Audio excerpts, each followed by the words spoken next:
Hello everybody. So today I will talk about calculus. The topic today is about limit. So now I will show you how to answer. We divide by x to the power of 3 on numerator and denominator.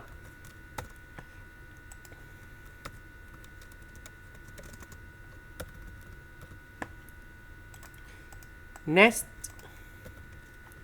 this one divide by this one divide by this one, and this one divide by this one.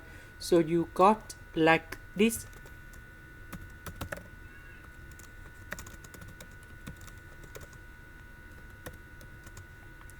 About this one, we have 1 plus 3 over s squared minus 19 over s to the power of 3.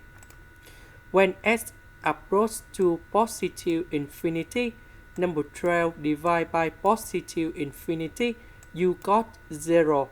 Similar for this one, and this one. And now we have the final answer.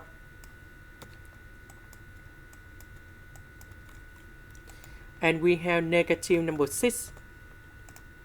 This is the end. Thank you for watching.